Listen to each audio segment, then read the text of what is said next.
Mari, Yohanes 4 ayat 21 sampai dengan yang ke-26 kita akan membaca bersama-sama di dalam terjemahan baru yang kedua. Demikianlah firman Tuhan. Kata Yesus kepadanya, "Percayalah kepadaku, Ibu, saatnya akan tiba bahwa kamu akan menyembah Bapa bukan di gunung ini dan bukan juga di Yerusalem. Kamu menyembah apa yang tidak kamu kenal. Kami menyembah apa yang kami kenal, sebab keselamatan datang dari orang Yahudi. Namun saatnya akan tiba dan sudah tiba sekarang bahwa penyembah-penyembah benar akan menyembah Bapa dalam roh dan kebenaran. Sebab Bapa mencari orang-orang yang menyembah Dia secara demikian. Allah itu roh. Dan siapa saja yang menyembah Dia harus menyembahnya dalam roh dan kebenaran." Jawab perempuan itu kepadanya, "Aku tahu bahwa Mesias yang disebut juga Kristus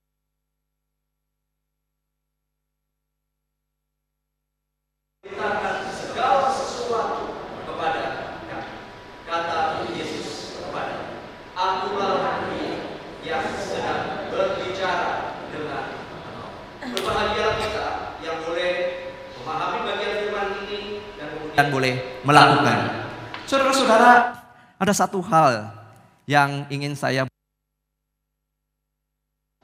yaitu apakah yang membedakan kita di dalam menghadiri acara kedukaan dan juga atau dengan acara pernikahan. Apa saudara yang membedakan untuk menghadiri acara kedukaan atau acara undangan, misalnya ulang tahun ataupun juga pernikahan? Apa yang membedakan? Tentu saja saudara, di dalam acara kedukaan kita tidak perlu undangan untuk menghadirinya. Betul ya? Kalau ada orang meninggal, masa saudara harus di invitation dulu? Tolong datang dong, ada kedukaan. Enggak kan? Saudara, apalagi orang yang meninggal itu adalah sangat kita kenal. Dan tentu saja saudara, tanpa disuruh kita akan datang. Walaupun tanpa undangan. Tapi sangat berbeda dengan yang namanya saudara-saudara acara pernikahan, acara ulang tahun. Saudara, kita bisa datang ke acara pernikahan atau ulang tahun jikalau saudara punya undangannya. Apalagi sekarang saudara-saudara, undangan itu harus pakai konfirmasi kehadiran, betul ya? Harus konfirmasi. Kalau saudara nggak punya undangan tentu saja nggak bisa. Undangan tentu saja saudara menunjukkan bahwa kita dikenal oleh si pengundang. Dan yang istimewa adalah bahwa Anda menerima undangan dianggap spesial. Anda istimewa kalau terima undangan. Saudara-saudara, sekalipun yang punya acara itu kenal saudara, tapi kalau dia tidak mengundang saudara, tentu saudara tidak akan hadir. Betul? Tiba-tiba saudara nyelonong karena walaupun best friend, bestie saudara, tapi saudara nggak diundang. Saudara nongol, saya yakin saudara tidak akan nongol. Saudara-saudara, kedatangan kita yang menerima undangan, tentu itu merupakan kebahagiaan bagi si pengundang. Dan kita sebagai undangan juga turut merasakan sukacita dan kebahagiaan dari si pengundang. Itulah yang membedakan antara kematian dan pesta pernikahan. Saudara, demikian juga di dalam ibadah, seperti yang sudah dijelaskan, dipaparkan di dalam 2 minggu berturut-turut. Ibadah itu merupakan undangan dari Allah yang telah memanggil saya dan saudara untuk masuk ke dalam yang namanya relasi kedekatan dengannya, bersama-sama dengan orang-orang percaya lainnya. Memang ibadah bisa dilakukan sendiri, di rumah sendiri, mau nonton sendiri bisa. Tetapi saudara-saudara, panggilan ibadah adalah panggilan komunal. Setiap orang percaya mendapatkan undangan daripada Allah untuk menghadiri, untuk merayakan sukacita dan syukur orang-orang percaya atas keselamatan yang diberikan kepada mereka. Ibadah jelas adalah inisiatifnya Allah. Sejak di dalam penciptaan Allah sudah meng-create supaya manusia bisa beribadah kepadanya. Ibadah adalah undangan yang istimewa dari Allah supaya kita bisa menikmati segala kemurahan dan kebaikan Allah. Maka seperti yang sudah seringkali kita bahas, sesungguhnya ibadah itu adalah sebuah ungkapan syukur kita, wujud syukur kita atas undangan yang Allah sudah berikan. Karena berkat dari Allah, kasih daripada Allah, anugerah Allah itu sudah melimpah atas hidup kita. Maka prinsip yang harus kita pahami di dalam kita beribadah, prinsip pertama yang gak boleh lepas di dalam benak kita adalah ibadah sejati harus dimulai dari Allah, dilakukan dengan caranya Allah, dan untuk kemuliaan Allah. Saudara, ini menjadi basic yang harus menjadi dasar di dalam kita melakukan ibadah. Bukan hanya ibadah, tetapi kita yang terlibat di dalam pelayanan. Saudara, pelayanan sejati pun harus dimulai dari Allah, dilakukan dengan caranya Allah, dan untuk kemuliaan Allah. Saudara, saya dan saudara harus memahami bagian ini karena saya dan saudara adalah manusia yang berdosa. Kita tidak mungkin dapat menghampiri tata Allah yang kudus. Namun karena oleh kasih dan anugerah Allah dinyatakan di dalam Kristus Yesus, kita diizinkan untuk menghampiri Allah. Sebab Ia sendiri sudah datang ke dalam dunia, menjadi sama dengan manusia, tinggal di antara manusia, menjadi tebusan bagi manusia. Sehingga kita kembali dapat mengenal Allah di dalam Kristus, yang kemudian membawa kita dapat kembali menghampiri Allah. Dosa telah memisahkan manusia dari Allah, tetapi karya Kristus membawa kita untuk bisa menghampiri Allah.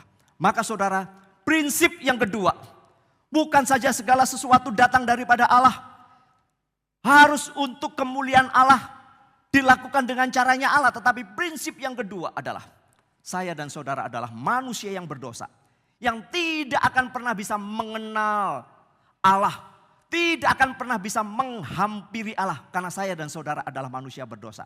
Namun oleh anugerahnya di dalam Kristus Yesus, Ia telah membawa kita untuk dapat mengenal Allah. Kristus menjadi satu-satunya jalan bagi kita untuk mengenal Allah. Prinsip yang kedua, harus saudara pahami ini dengan benar.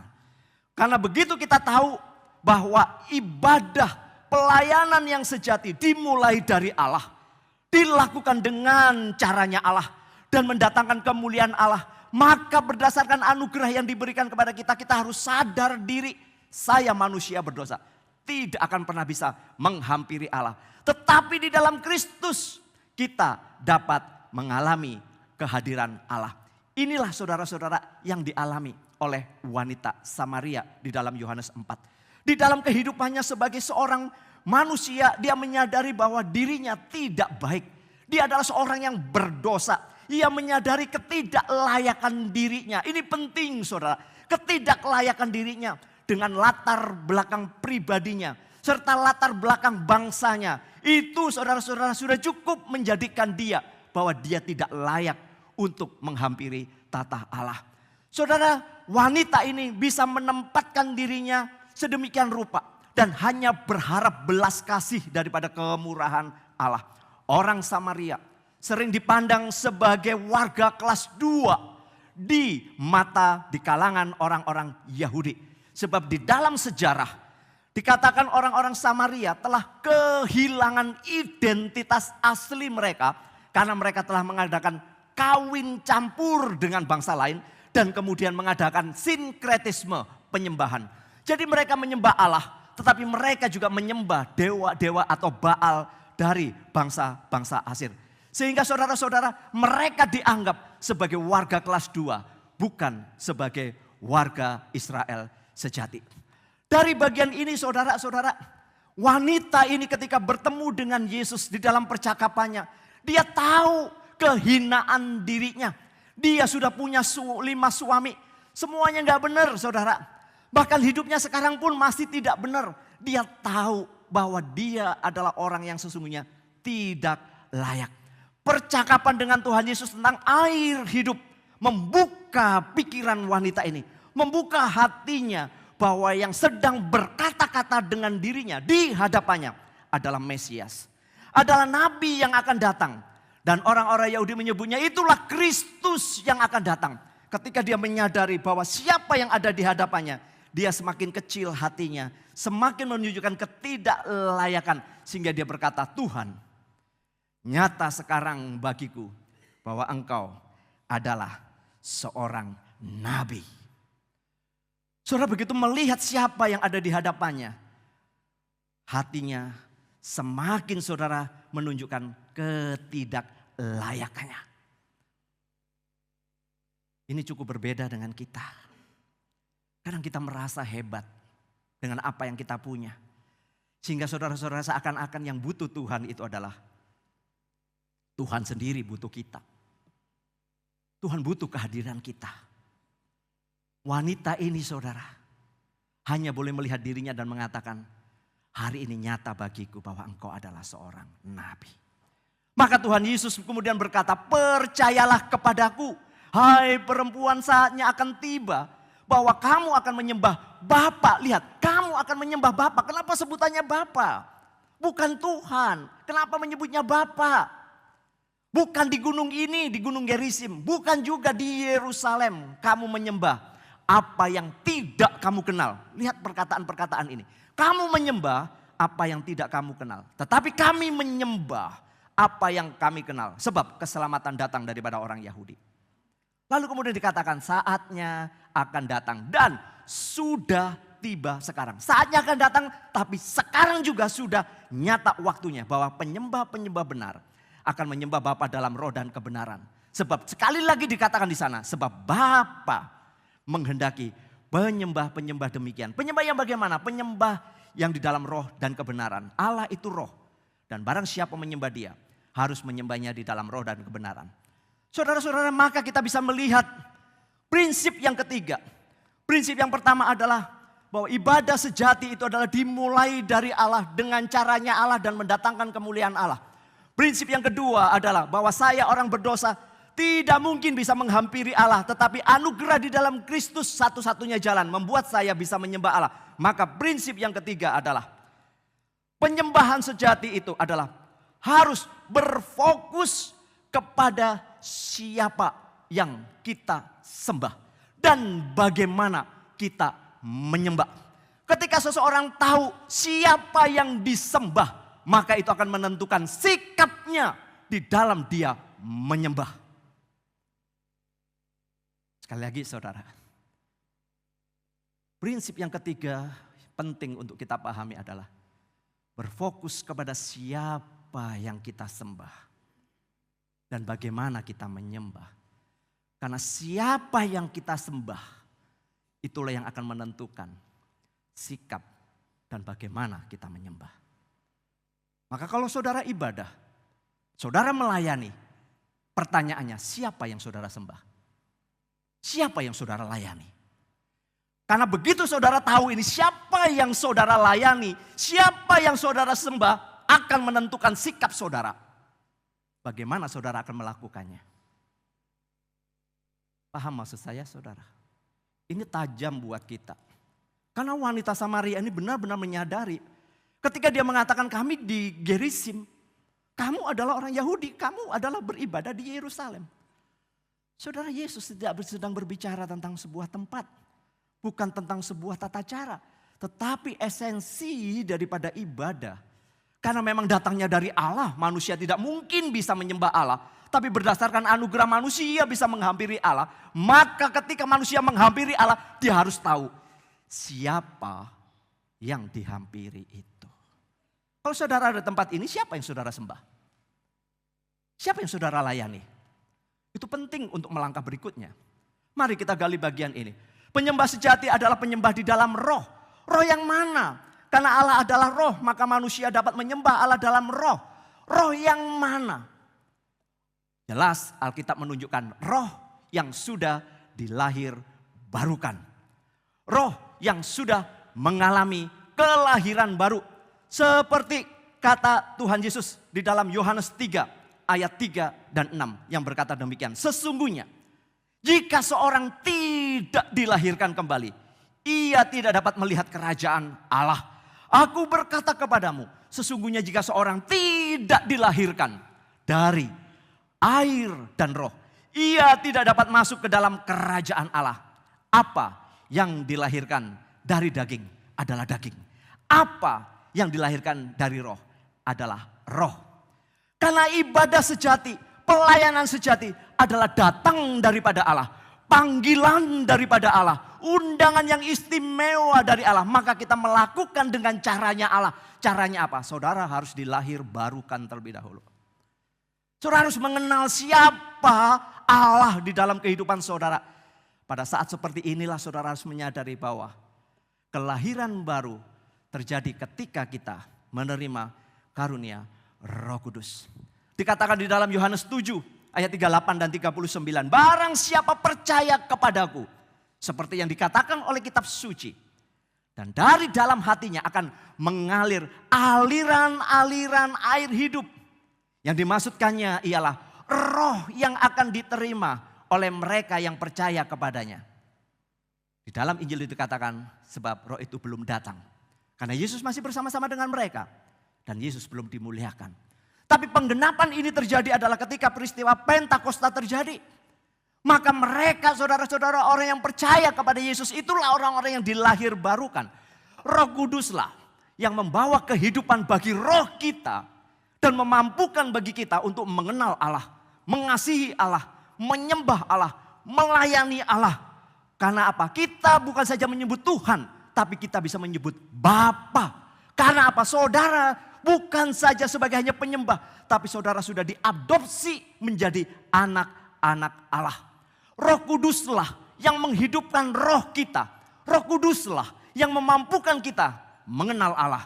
Dan kemudian memberikan hidup kita kepada Allah. Maka saudara, kelahiran baru adalah dasar bagi para penyembah sejati. Menyembah Tuhan di dalam roh berarti kita harus dilahir barukan oleh rohnya. Supaya roh kita menjadi hidup. Kelahiran baru ini menciptakan iman di dalam hati kita. Hati yang dipenuhi dengan kasih Allah. Dan dengan penuh semangat kita dapat mengabdikan hidup kita sepenuhnya kepada Allah. Saudara, orang-orang yang mengalami kelahiran baru. Fokusnya akan di dalam hatinya. Terjadi seperti Tuhan Yesus tadi mengatakan, aliran-aliran hidup itu memancar luar biasa. Membuat sukacita. Inilah menjadi tanda saudara-saudara yang disebut seringkali adalah kepenuhan roh. Bukan kemudian saudara berbahasa lain, tapi kepenuhan roh. Semakin saudara menyadari siapa diri saudara di hadapan Tuhan. Kepada siapa saudara sedang menyembah. Kepada siapa saudara sedang melayani. Bagaimana cara melakukannya tergantung saudara mengenalnya siapa. Kalau saudara melayani orang yang mungkin di kelasnya lebih bawah daripada saudara. Saudara mungkin akan memberikan pelayanan yang asal-asalan. Saudara-saudara maaf beberapa orang misalnya ngajak makan atau sopirnya. Itu tempatnya sendiri saudara. Ya oke lah karena mungkin ada privilege sendiri. Tapi bagi saya saudara siapapun. Entah itu sopir saya atau siapa misalnya begitu. Saya akan ajak bersama-sama. Saudara bedakan perlakuannya. Makanya tadi saudara, ketika kita beribadah, ketika kita melayani, harusnya tahu kepada siapa kita beribadah. Karena itu akan menentukan sikap dan bagaimana kita beribadah. Ketika kita melayani, kita harus tahu siapa yang kita layani. Karena itu akan menentukan sikap dan bagaimana saudara melayani. Maka saudara bukan hanya menyembah sejati di dalam roh, tapi dikatakan menyembah di dalam kebenaran. Penyembahan sejati harus dilakukan di dalam kebenaran. Kebenaran Allah, bukan kebenaran kita. Sekali lagi tolak ukurnya kebenaran adalah firman Allah. Kebenaran yang dimaksud adalah kebenaran dari Allah. Kebenaran yang sesuai dengan standarnya Allah. Saudara, untuk sesuatu makanan saudara punya SOP dan kelayakan untuk dijual bukan? Untuk mengajar, saudara juga punya standar kelulusan bagi para siswa yang sedang belajar kepada saudara. Bahkan untuk saudara bekerja ada standar saudara bekerjanya kayak apa. Saudara, ini di dalam ibadah, di dalam pelayanan saudara, standarnya bukan standar saya, bukan maunya saya, tetapi standar harusnya standar Allah. Di dalam Kristus saudara, standar itulah baru baku. Sebab apa? Setiap orang yang percaya kepada Kristus, dia mengalami pembenaran dari Allah. Pembenaran ini bukan karena saya baik, bukan. Tetapi berdasarkan kasih karunia Allah yang membenarkan saya. Karena saya tidak layak sesungguhnya. Di dalam Kristus kita sudah boleh pembenaran. Dan saudara, kita boleh menyebut Bapa. Sebab kita diadopsi. Yohanes 1 ayat 12. Barang siapa percaya kepadanya, dia disebut sebagai anak-anak Allah. Sehingga kalau engkau adalah anak-anak Allah, maka engkau adalah orang yang bisa menyebut Tuhan itu adalah Bapa. Dan hanya di dalam firman Tuhan yang bisa menyebut seperti demikian. Hanya orang-orang yang percaya yang saudara bisa menyebut Tuhan itu adalah Bapa saudara. Maaf saudara, yang lain tidak bisa menyebut Bapa karena tidak mengenal. Sama seperti Tuhan mengatakan, kamu menyembah apa yang tidak kamu kenal. Karena tidak mengenal ya terserah dia saudara. Tetapi Tuhan Yesus mengatakan, kami menyembah apa yang kami kenal. Saudara, kita mengenal Allah sulit, tetapi saudara sudah dikenal oleh Allah. Dan seharusnya ketika saudara dikenal oleh Allah, di dalam proses pengenalan kita kepada Allah, seharusnya memiliki hati yang takut akan Tuhan, bukan? Maka menyembah di dalam roh adalah menyembah Allah di dalam kebenaran, berarti menyembah dia harus mendatangkan kemuliaan bagi dia. Menurut kebenaran tentang pribadi dan pekerjaan Yesus. Karena dia adalah kebenaran. Karena Yesus berkata, akulah jalan dan kebenaran dan hidup. Dan tidak ada seorang pun yang datang kepada Bapa kalau tidak melalui aku. Jelas sekali saudara. Aturan mainnya adalah datang dari Allah. Karena aturan main datang dari Allah, tentu saja itu akan mendatangkan kemuliaan bagi Allah. Saudara-saudara, itu prinsip yang pertama harus saudara pahami tadi yang pertama. Saudara, kenapa ini harus muncul? Karena prinsip yang kedua ini untuk mengingatkan kita supaya kita tidak gegabah. Supaya kita tidak sembarangan. Maaf, supaya kita tidak kurang ajar. Karena saya adalah orang berdosa. Tapi yang ketiga, kita melihat saudara-saudara, ketika menyadari siapa yang berdosa, maka penyembahan yang kita lakukan. Ibadah yang kita lakukan. Pelayanan yang kita lakukan. Karena kita tahu siapa yang sedang kita layani. Siapa yang sedang kita sembah. Dan disitulah sikap kita, bagaimana kita harus melakukannya, akan menentukan ekspresi kita. Maka yang ketiga saudara dalam bagian ini, menyembah di dalam roh, menyembah di dalam kebenaran. Kita dapat pelajaran penting di dalam bagian ini bahwa penyembahan sejati tidak berbicara tentang sebuah tempat.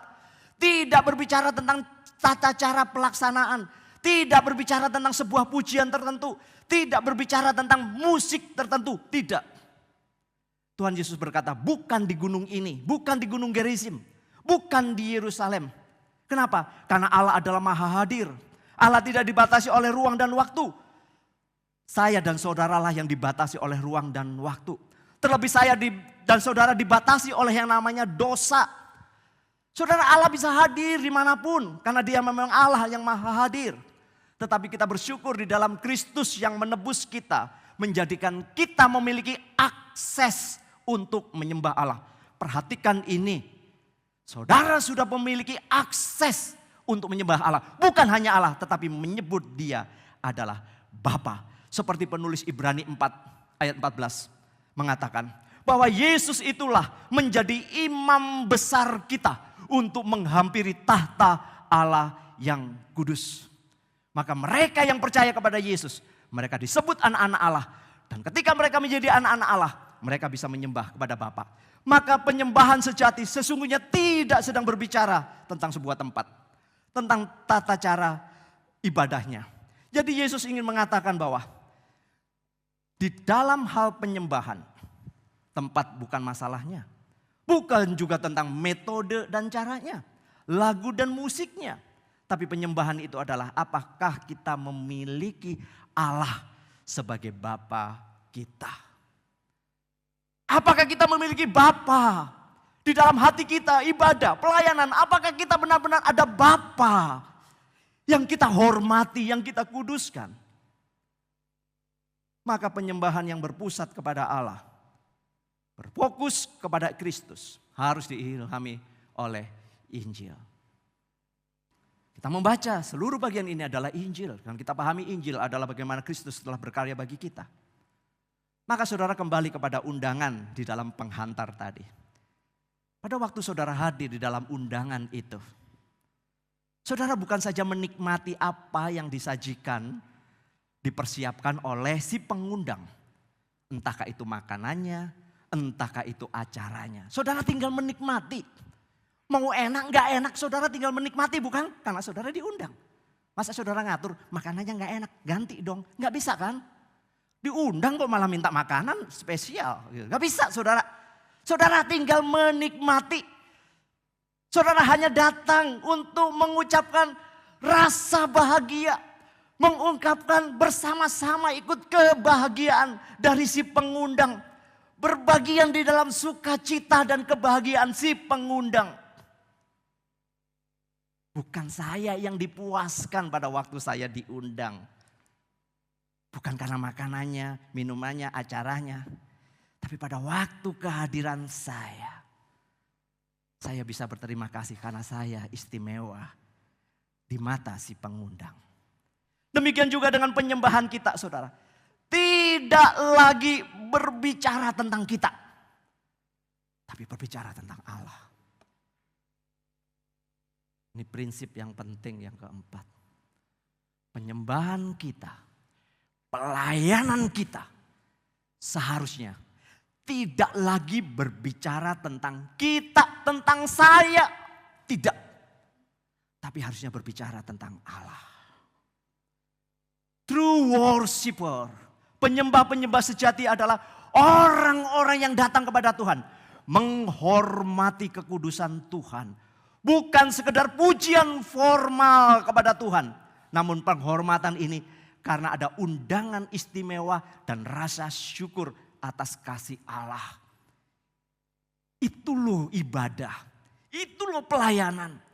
Penyembah sejati itu lahir dari seluruh keberadaan kita yang dipersembahkan bagi Tuhan. Dan bukan saja mencerminkan tentang pemahaman kita tentang siapa Tuhan yang sejati itu.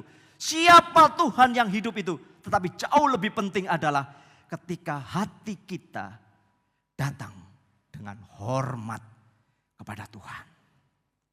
Ibadah yang sejati adalah Tuhan dan bukan diri saya. Kita tidak dapat melayani sesuatu selain Tuhan.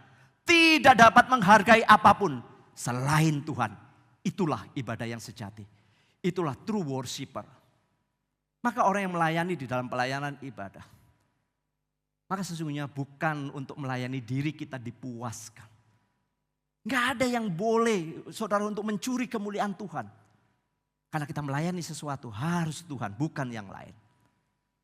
Pride kita, bukan kebanggaan kita, bukan pride kita. Tuhan yang harus mendapatkan penghormatan. Maka saudara-saudara menyembah Tuhan di dalam roh dan kebenaran adalah penyembahan yang menandai seluruh totalitas kehidupan kita saat kita hidup untuk memuliakan dan menikmati Tuhan. Kalau saudara mati udah gak bisa lagi menyembah. Nanti saudara urusannya di sorga, kita pasti menyembah untuk selamanya. Tapi selama kita masih hidup, inilah saudara. Kenapa kita ibadah? Kenapa kita mau melayani? Kenapa kita hari Minggu berkumpul? Karena kita bersama-sama menyembah di dalam roh kebenaran. Menandai seluruh totalitas kehidupan kita sedang kita persembahkan kepada Tuhan. Mungkin ini adalah persembahan yang terakhir dari kita. Karena kita tidak pernah tahu apa yang terjadi dengan hidup kita. Maka saudara, Tuhan menginginkan penyembahan yang tulus. Penyembahan yang sejati, pelayanan yang tulus, pelayanan yang sejati, bukan yang palsu yang dipenuhi dengan pertunjukan dan entertain. Bukan itu saudara. Kita juga tidak boleh mengharapkan imbalan apapun dari ibadah dan pelayanan yang kita lakukan. Sebab ibadah yang kita lakukan, pelayanan yang kita lakukan bukan menjadikan Tuhan berhutang kepada kita. Bukan. Jangan berpikir saudara melayani kemudian hutang, Tuhan menjadi berhutang kepada saudara. Saudara hari ini hadir menyembah Tuhan, lalu kemudian menjadikan Tuhan berhutang kepada saudara. Tidak. Penyembahan berarti kita mengorbankan diri kita, pride kita, kebanggaan kita, untuk kemudian memberikan kemuliaan bagi Tuhan. Bahkan ketika keadaan buruk apapun, kita harus tetap memberikan penghormatan kepada Tuhan. Saudara, penyembahan sejati adalah mengabdikan hidup kita karena kasih dan bukan karena kewajiban atau legalisme. Kita itu terlalu sering khawatir tentang tata ibadah kita, tentang cara berpakaian kita. Tapi kita tidak benar-benar memikirkan dan khawatir tentang hati kita. Yang saya maksudkan khawatir tentang hati kita, apakah kita benar-benar ada Bapa di dalam hati kita? Apakah kita sudah mengalami sebuah kelahiran baru di dalam hati kita? Apakah ada Roh Kudus yang memimpin kita untuk bisa menyembah Dia? Ini loh penyembah sejati, saudara, bukan karena kewajiban, bukan karena legalitas yang kita miliki. Penyembahan sejati tidak terbatas dan berhenti kepada apa yang kita lakukan pada hari Minggu ini. Tapi jauh lebih penting lagi adalah setelah saudara pulang dari tempat ini, apakah saudara menghidupi kebenaran di dalam ketaatan. Itu penting, saudara. Ada orang-orang yang sekian lama kemudian selalu komplain soal pelayanan, mengatakan gerejanya nggak memuaskan, gerejanya membuat dia kering, dia mengatakan jenuh dan lain sebagainya. Oke saudara, namanya orang hidup, kita bisa boring, kita bisa jenuh, kita bisa lelah, kita bisa capek. Melihat segala sesuatu mungkin berjalan tidak sesuai dengan apa yang kita inginkan. Itu real, paham saya saudara. Tapi sekali lagi ketika kita berbicara seperti itu, penyembah sejati itu apakah seperti itu? Apakah semua untuk memuaskan kita? Maka saya menyimpulkan dari pembahasan dari awal tadi tentang penyembah sejati, tentang true worshiper itu saudara. Ada yang pertama, saudara tidak berfokus kepada diri sendiri, melainkan kepada Allah. Pelayanan kita, penyembahan kita seharusnya tidak lagi berfokus kepada diri sendiri. Tadi saya mengatakan bahwa prinsip yang kedua, saya dan saudara orang berdosa yang tidak mungkin bisa menghampiri Allah. Tapi kita bersyukur ada Kristus yang mau mati bagi kita. Memberikan rohnya, melahirbarukan kita, menjadikan kita anak-anak Allah sehingga menyebut dia Bapa. True worshiper bukan berbicara tentang diri saya, tapi Allah. Bukan berbicara tentang tempat, tapi melainkan siapa yang kita sembah. Siapa yang kita layani. Siapa yang mau kita muliakan. Itu penting sekali saudara. Dimanapun kita beribadah. Ketika kita hadir dan kita tahu siapa yang kita sembah. Disitulah sikap dan bagaimana saudara menyembah akan terjadi. Ketika saudara terlibat di dalam pelayanan gereja ini. Ketika tahu siapa yang saudara layani.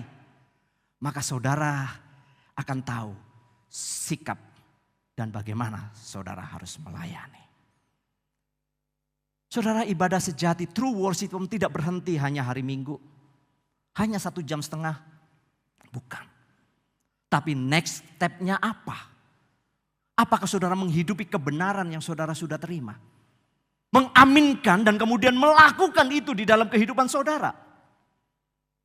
Maka saudara-saudara, kesimpulan penting yang ingin saya sampaikan adalah saya mengutip dari apa yang disampaikan oleh Ibu Rahmiati. Yang selalu metodenya apa yang disampaikan selalu sama. True worshiper itu harus dimulai dengan yang namanya kenal Allah. Kenapa kenal Allah?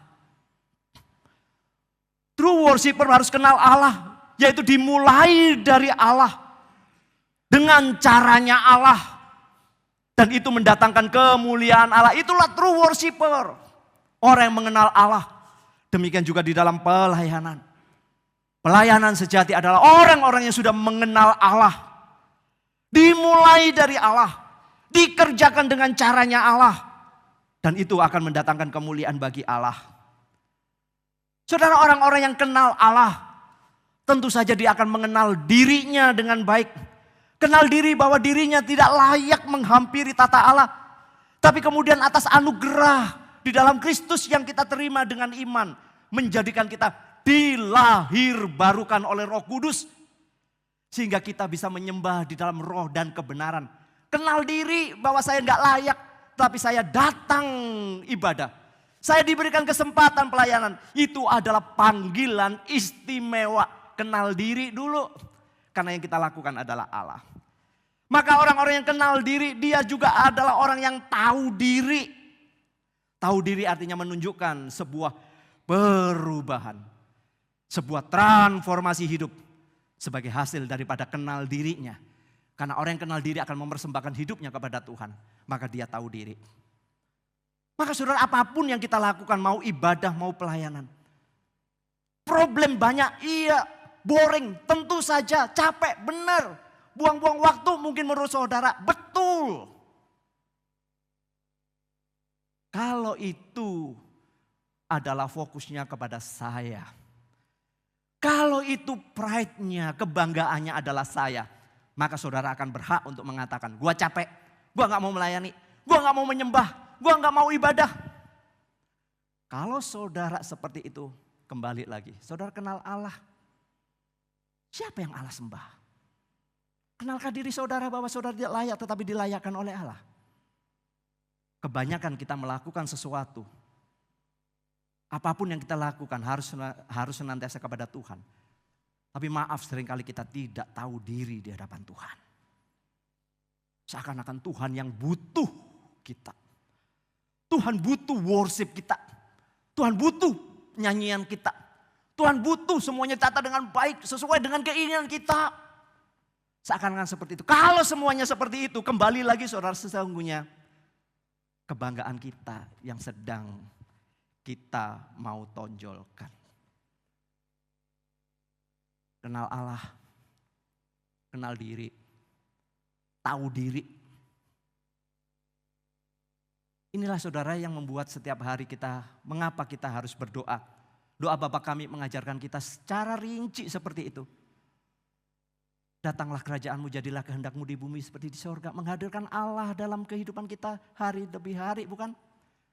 Berilah kami pada makanan hari ini secukupnya. Tuhan gak ngajarin kita minta makanan 1 bulan, 1 tahun. Enggak loh.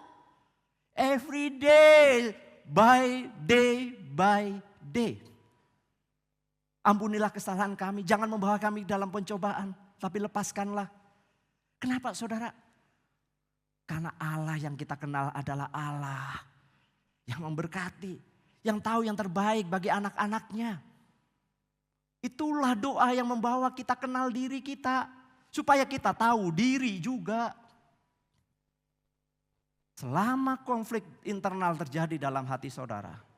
Saudara harus kembali. Apakah saudara kenal diri saudara? Tidak. Kenapa saudara tidak mengenal diri saudara? Mungkin saudara tidak mengenal Allah. Dan maaf, mungkin Allah itu adalah Allah ciptaan kita. Allah adalah Allah yang menjadi bayangan kita. Yang bisa menyenangkan dan menuruti semua yang kita mau dan kita inginkan. Mungkin itu adalah Allah seperti gadget kita. Yang kita pencet kita mau tampilkan apa. Mungkin itu seperti ATM yang kemudian kita pencet keluar uang. Allah itu bukan seperti itu. Kita gak ada apa-apanya. Kita ini orang yang harus dimusnahkan. Tapi saudara diadopsi menjadi anak-anak Allah. Saya menutupnya dengan kesimpulan. Tapi hari ini saya mau membahasakan dengan bahasa saya sendiri. Bahwa saya menyembah, saya melayani bukan supaya saya diberkati. Bukan supaya saya dipuaskan. Bukan supaya saya nampak rohani. Tetapi saya menyembah karena Allah memang layak untuk disembah. Saya menyembah karena memang Allah layak untuk dimuliakan. Saya menyembah karena saya sudah menjadi milik kepunyaan Tuhan. Saya melayani karena memang Allah layak untuk dilayani. Saya melayani karena memang Allah layak untuk dimuliakan dan ditinggikan karena saya sudah menjadi anak-anaknya, menjadi milik kepunyaannya. Itulah true worshiper. Saya bergumul, saudara bergumul. Setiap hari saya bergumul, apakah saya benar-benar memberikan untuk Tuhan, atau sebenarnya saya sedang memberikan pride untuk saya sendiri. Kadang saudara, ketika orang berbicara tentang saya kadang-kadang mengatakan, capek Tuhan kalau diginiin. Tapi kembali lagi, kenal Allah, kenal diri, dan tahu diri. Itu yang membuat saya menjadi mengatakan, thank you God, thank you. Tolong hari ini supaya saya bisa memberi yang terbaik bagi Tuhan. Mungkin ini hidup yang terakhir saya, tapi saya mau memberikan yang terbaik.